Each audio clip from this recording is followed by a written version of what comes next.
Hi students, welcome to KC Botany. 12th biologyல bioswology most repeated public examsல repeated questions வந்து என்னென்ன கேட்டிருக்காங்க அப்படின்னு சொல்லிட்டு பார்ப்போம். ஸோ ஃபர்ஸ்ட் சாப்டர் 1 சாப்டர் 1ல பார்த்தீங்கன்னா அதிகமாக கேட்டது என்னன்னா இந்த கண்ணு இனப்பெருக்கம். ஸோ பார்த்தினோஜெனிசிஸ் அப்படிங்கிற கொஷின். ஸோ இது வந்து கிட்டத்தட்ட ஒரு 3 எக்ஸாம்ஸ்ல வந்து கேட்டிருக்காங்க. இது வந்து நோட் பண்ணி வச்சுங்க. எக்ஸாம்ஸ்க்கு வந்து ரிவிஷன் கொடுக்குறப்ப இந்த கொஷின்ஸ் எல்லாமே இம்பார்ட்டன்ஸ் கொடுத்து ரிவிஷன் கொடுத்துங்க. இன்னும் ஒரு நாள் இருக்கு. ஸோ இது எல்லாமே பாருங்கள். இதோட பிடிஎஃப் எல்லாமே நம்மளுடைய வாட்ஸ்அப் குரூப்பில் வந்து ஷேர் பண்ணிட்டோம். நீங்கள் வந்து செக் பண்ணி பார்த்துங்க. ஸோ அதுக்கடுத்து அதிகமாக கேட்ட கொஷின்ஸ் வந்து என்ன அப்படின்னு சொல்லி பார்த்தீங்கன்னா இந்த விந்து செல்லோட அமைப்பு. ஸோ கிட்டத்தட்ட பார்த்தீங்கன்னா நமக்கு செகண்ட் லெசனில் சரிங்களா, ஃபர்ஸ்ட் லெசனில் கம்மியான கொஷின்ஸ் தான் இருக்கும். நீங்கள் இந்த இயர் கொஷினை பார்த்தாலே போதும், ஓரளவுக்கு எல்லாமே கவர் ஆகிறதுக்கு வாய்ப்பு இருக்குது சரிங்களா. ரொம்ப ஈஸியாக வந்து நம்ம வந்து எல்லா கொஷினுமே அட்டன் பண்ணிடலாம். நீங்கள் வந்து கவலைப்பட தேவையில்லை. நம்ம ஆல்ரெடி டாப் மோஸ்ட்டாக இப்போ 5 மார்க்ஸ் வந்து என்ன படிக்கணும், 3 மார்க்ஸ் 2 மார்க்ஸ் வந்து என்ன படிக்கணும் அப்படின்னு சொல்லியிருந்தோம். அதை நீங்கள் பார்த்துருந்தாலே போதும். ஸோ ரெண்டாவது பார்த்தீங்க அப்படின்னா அதிகமாக கேட்ட கொஷினு மனித விந்து செல்லோட அமைப்பு. ஸோ படம் அறிந்து பாவம் குறி draw and label the parts of human sperm. So இது கிட்டத்தட்ட பார்த்தீங்கன்னா நமக்கு வந்து ஒரு 3 எக்ஸாம்ஸ்லேருந்து கேட்டிருக்காங்க. இங்கே ஒரு இயர் கொஷினில் பாருங்கள், அந்த டயக்ராம் கொடுத்துட்டாங்க. நம்ம பார்ட்ஸ் லேபிள் பண்ணணும். ஒரு சில ஸ்டூடெண்ட்ஸ் வந்து பார்ட்ஸ் வந்து 2 படித்தா போதும் இந்த மாதிரிலாம் போவீங்க. அந்த மாதிரி போனீங்கன்னா இந்த மாதிரி கொஷின் கேட்டால் நம்மளால் அட்டன் பண்ண முடியாது. ரொம்ப ஈஸியஸ்ட் கொஷின். ஸோ அப்போ 4 பார்ட்ஸுக்குன்னா ஒவ்வொரு பார்ட்ஸுக்கும் 1/2 மார்க்ஸ் கொடுப்பாங்க பப்ளிக் எக்ஸாம்ஸில். இது 3 மார்க்ஸில் கேட்டிருக்கிறதுனால 4மே லேபிள் பண்ணிங்கன்னா உங்களுக்கு வந்து 3 மார்க்ஸ், 2 பார்ட்ஸுக்கு வந்து 1.5 மார்க்ஸ் இந்த மாதிரி கொடுப்பாங்க. அதனால் நீங்கள் அந்த பார்ட்ஸ் வந்து என்ன பண்ணுங்க, நல்லா தெரிஞ்சு வச்சுங்க. ஸோ அதுக்கு அடுத்து அதிகமாக கேட்ட கொஸ்டின் இந்த மனித அண்டசெல்லோட அமைப்பு சரிங்களா, ஹியூமன் ஓமு. கிட்டத்தட்ட 3 எக்ஸாம்ஸில் வந்து என்ன பண்ணியிருக்காங்க, கேட்டிருக்காங்க. அதனால் இந்த டயக்ராம் கொஸ்டின்ஸ் வந்து நல்லா பார்த்து வச்சுங்க. ஸோ அதிகமாக ரிப்பீட் ஆனது சாப்டர் 2ல் இது தான். மற்றது எல்லாமே நியூ கொஸ்டின்ஸாக நமக்கு வந்து என்ன பண்ணும் இருக்கும். ஸோ 5 மார்க்ஸ்லுமே இந்த 2 கொஸ்டின்ஸ் வந்து கேட்டிருப்பாங்க. இங்கே பார்த்தீங்கன்னா மனித அண்டசெல்லு, அதுக்கடுத்து விந்து செல் சரிங்களா. இந்த கொஷின்ஸ் வந்து நல்லா பார்த்து வச்சுங்க. அதுக்கடுத்து தேர்ட் லெசன். ஸோ சாப்டர் 3 வந்தோம் அப்படின்னு சொல்லி பார்த்தீங்கன்னா இங்கே அதிகமாக கேட்ட கொஷின் வந்து இந்த பனிக்குடை துளைப்பு. ஸோ இது ஒன்லி நான் சொல்கிறது பயாலஜிக்கு மட்டும்தான். பியூர் சயின்ஸோட கம்பேர் பண்ணால் இந்த கொஷின்ஸ் எல்லாமே இன்னும் நிறைய கவுண்டிங் போகணும். ஏன்னா உங்களுக்கு வந்து 70 மார்க்ஸ் கேட்பாங்க, நமக்கு 35 மார்க்ஸ் தான். 2 பேர்த்துக்கும் டிஃப்ரென்ஸ் இருக்குது. அதுக்கடுத்து பார்த்தீங்கன்னா இந்த வாடகை தாய், அதுக்கடுத்து இந்த கருக்கொலை சிசுக்கொலை, சர்கோசி, ஃபியூட்டிசைடு அண்ட் இன்ஃபென்டிசைடு. ஸோ இந்த 3மே ரிவிஷனில் கொடுக்குறப்ப ரொம்ப இம்பார்ட்டன்ஸ் கொடுத்து பார்த்து வச்சுங்க. நம்ம அப்டேட் பண்ண கொஷின்ஸ் எல்லாமே பாருங்கள். எக்ஸ்பெக்டட் இன்டீரியர் கொஷினுமே அப்டேட் பண்ணியிருக்கோம், கம்பல்சரியில் என்ன கேட்கலாம்னு சொல்லிட்டு. அதுலேருந்து ஒரு கொஷின் வந்து பியூர் சயின்ஸ் சுவாலஜிக்கும் கேட்டிருந்தாங்க. நீங்கள் அந்த கொஷின்ஸ் எல்லாமே பார்த்து வச்சுங்க சரிங்களா. ஸோ அதுக்கடுத்து 3 மார்க்ஸில் பார்த்தீங்கன்னா இதே தான் ரிப்பீட் ஆகிருக்கும். இந்த 3 கொஷின் தான் சரிங்களா. பனிக்குடை துளைப்பு, வாரகத்தாய், கருக்கொலை, சிசுக்கொலை.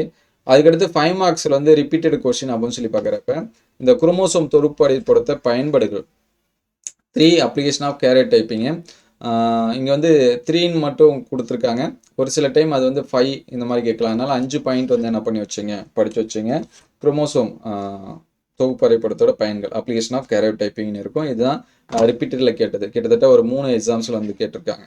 இந்த ஃபினைல் கிட்டோர்னியா இது எல்லாமே பியூர் சயின்ஸ் சுவாலஜி ஸ்டூடெண்ட்ஸ்க்கும் கேட்டிருந்தாங்க. அதை பார்த்து வச்சுங்க. Next so next chapter 5. Chapter 5ல் பார்த்தீங்கன்னா அதிகமாக இருக்கிறது என்னென்னா இந்த மனித மரபணு திட்டத்தோட சிறப்பியல்புகள். ஸோ இந்த கொஸ்டினு இது வந்து கிட்டத்தட்ட ஒரு 2 எக்ஸாம்ஸில் கேட்டிருக்காங்க. Salient features of human genome project. மற்றது எல்லாமே 1 by 1 மரபணு குறியீடு, ஹெச்ஜிபின்னு என்னென்ன கொஷின்ஸ் வருதோ அது எல்லாமே படிச்சுங்க. அதோட முக்கியத்துவம், சிறப்பியல்பு இந்த மாதிரிலாமே இருக்கும். அது வந்து பாருங்கள். ஸோ 5 மார்க்ஸில் பார்த்தீங்கன்னா இந்த கொஷின்ஸ் வந்து ரிப்பீட் ஆகிருக்கும் பாருங்கள். மனித மரபணு திட்டத்தோட வழிமுறை, அதுக்கடுத்து மனித மரபணு திட்டத்தோட சிறப்பியல்புகள். ஸோ இது வந்து ரொம்ப ரொம்ப முக்கியம்.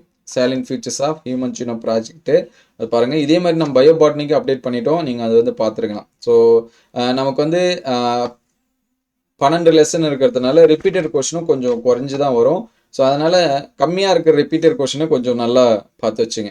ஸோ அதுக்கடுத்து சாப்டர் 6ல் பார்த்தீங்கன்னா இந்த லாமார்க் பெறப்பட்ட பண்பு தவறான நிரூபித்தவர் யார், இது வந்து 2 டைம் கேட்டிருக்காங்க. Who rediscover theory of acquired character, அது வந்து நல்லா படித்து வச்சுங்க. அதுக்கடுத்து பார்த்தீங்கன்னா குவி பரிணாமம், விரி பரிணாமம், இது வந்து 2 எக்ஸாம்ஸில் கேட்டிருக்காங்க. ரொம்ப ரொம்ப முக்கியம். ஸோ இது வந்து டவுட்டாக இருந்துச்சுன்னா நீங்கள் இயர் கொஸ்டினை வந்து நம்ம இது எல்லாமே செப்பரேட் பண்ணி கொடுத்துருக்கோம், நீங்கள் வந்து பார்த்துக்கலாம் சரிங்களா. அதுக்கடுத்து 5 மார்க்ஸில் வந்து பார்த்தீங்கன்னா அதிகமாக ரிப்பீட்டட் கொஷின்ஸ் வந்து கிடையாது. எல்லாமே நியூ கொஷின்ஸாக தான் என்ன பண்ணியிருக்காங்க கேட்டிருக்காங்க. ஸோ இங்கே பாருங்கள், இங்கேயும் இருக்குது குறி பரிணாமம் மெரி பரிணாமம் ஒவ்வொரு எடுத்துக்காட்டுடன் வேறுபடுத்துக அப்படின்னு சொல்லிட்டு.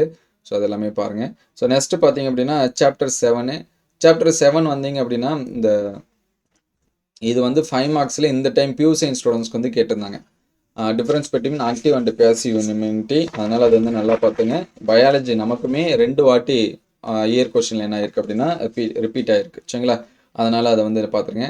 அதுக்கடுத்து சுய தடைக்காப்பு என்பது திசை மாற்றப்பட்ட தடைக்காப்பு துலங்கள். இது வந்து நியாயப்படுத்துக. இது வந்து 2 எக்ஸாம்ஸில் வந்து என்ன பண்ணியிருக்காங்க கேட்டுட்ருக்காங்க. அதுக்கடுத்து 5 மார்க்ஸில் கிட்டத்தட்ட இம்யூனோகுளோபின் இது வந்து 4 எக்ஸாம்ஸில் வந்து என்ன பண்ணியிருக்காங்க கேட்டிருக்காங்க. ஸோ இருக்கிற 5 மார்க்ஸில் அதிகமாக கேட்ட 5 மார்க்ஸு இதுதான் சரிங்களா. அதனால் இந்த 5 மார்க்ஸையும் இந்த இம்யூனோகுளோபினோட டைகராம் அதை வந்து நல்லா வரைஞ்சி பார்த்து அதை பார்த்துருங்க. அதேமாதிரி இந்த செயலாக்க நோய் தடைக்காப்பு மந்தமான நோய் தடைக்காப்பு. ஸோ இது வந்து பார்த்து வச்சுங்க சரிங்களா. ஸோ அதுக்கடுத்து 8th லெசனில் அதிகமாக கேட்டது என்னென்னா இந்த தொழில்துறை ஆல்கால் இண்டஸ்ட்ரியல் ஆல்கால்னு இருக்கும். ஸோ இந்த கொஷின்ஸ் தான் என்ன பண்ணியிருக்காங்க அதிகமாக கேட்டிருக்காங்க. ஸோ அதனால் இந்த கொஷின்ஸ் வந்து நல்லா பார்த்து வச்சுங்க. நெக்ஸ்ட்டு பார்த்தீங்க அப்படின்னா சாப்டர் 9.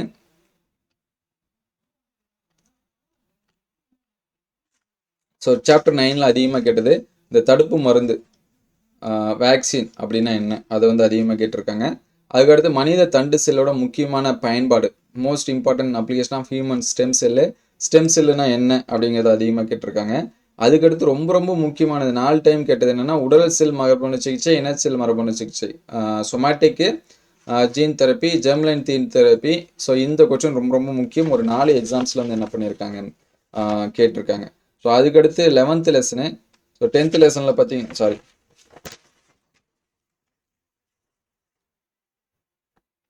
அதுக்கடுத்து 10th லெசன். ஸோ 10th லெசனில் அதிகமாக கேட்டது என்னென்னா இந்த பிறப்பு வீதம் இறப்பு வீதம். இது வந்து 2 எக்ஸாம்ஸில் வந்து கேட்டிருக்காங்க நெட்டாலிட்டி அண்ட் மோட்டாலிட்டி. ஸோ இது இம்பார்ட்டன்ஸ் கொடுத்து பார்த்து வச்சுங்க. அதுக்கடுத்து இந்த நிலவாழ் உயிரினங்கள் காணப்படும் எவையேனும் 3 தகவமைப்புகள். ஸோ இது வந்து பார்த்தீங்கன்னா ஒரு 2 எக்ஸாம்ஸில் வந்து என்ன பண்ணியிருக்காங்க கேட்டிருக்காங்க அடாப்டேஷன் சீன் இன் டெரஸ்ட்ரியல் அனிமல்ஸு.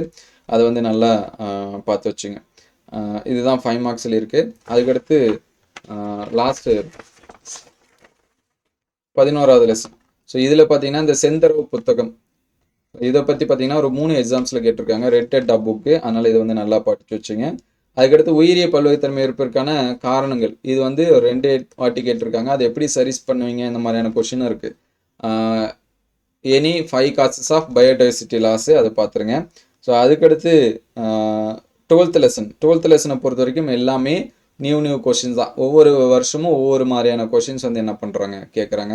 அதனால் இந்த கொஷின்ஸ் எல்லாமே பார்த்து படித்து வச்சுங்க. இதோட பிடிஎஃப் நம்மளுடைய வாட்ஸ்அப் குரூப்பில் வந்து ஷேர் பண்ணிட்டோம். ஸோ இந்த ரிப்பீட்டட் கொஷின்ஸ் வந்து பார்த்தீங்கன்னா கண்டிப்பாக இதுலேருந்து ஒரு 2 மார்க்ஸ் வந்து நம்ம கேட்டாலும் 3 மார்க்ஸ் வந்து கேட்டாலும் நமக்கு வந்து பாதி இது முடிஞ்சிடும். ஏன்னா நம்ம வந்து எழுத போகிறதே 4 மார்க்ஸு 3 மார்க்ஸ் தான். 2 கேட்டாலே நம்ம வந்து ஃபுல் மார்க்ஸுக்கு பக்கத்தில் போயிடும். அதேமாதிரி 2 5 மார்க்ஸ் ஏதாவது கேட்டாங்க இம்யூனோகுளோபின் வந்து கேட்டுட்டாங்க அல்லது ஆக்டிவ் பேசிவ் இம்யூனிட்டி வந்து கேட்டுட்டாங்க அண்டர் செல்லோட அமைப்பு இந்த மாதிரியான கொஷின்ஸ் வந்து கேட்டாங்களே கிட்டத்தட்ட ஃபுல் மார்க்ஸ்க்கு வந்து போயிடும். அதனால் இந்த ரிப்பீட்டட் சொன்ன கொஷின்ஸ் வந்து என்ன பண்ணுறேங்க நல்லா படிச்சுருங்க. ஆல்ரெடி நம்ம டாப் மோஸ்ட் 2, 3 அண்ட் 5 மார்க்ஸும் அப்டேட் பண்ணிட்டோம். அது எல்லாமே பாருங்கள். ஸோ லாஸ்ட் மினிட்டில் படிக்கக்கூடிய ஒரு 10 5 மார்க் கொஷின்ஸ் வந்து அடுத்த வீடியோவில் அப்டேட் பண்ணுறேன். ஸோ அது எல்லாமே வேணுங்கிற ஸ்டூடெண்ட்ஸ் கமெண்ட்டில் எஸ் அப்படின்னு சொல்லி டைப் பண்ணிங்கன்னு நம்ம அப்டேட் பண்ணுவோம். தேங்க்யூ.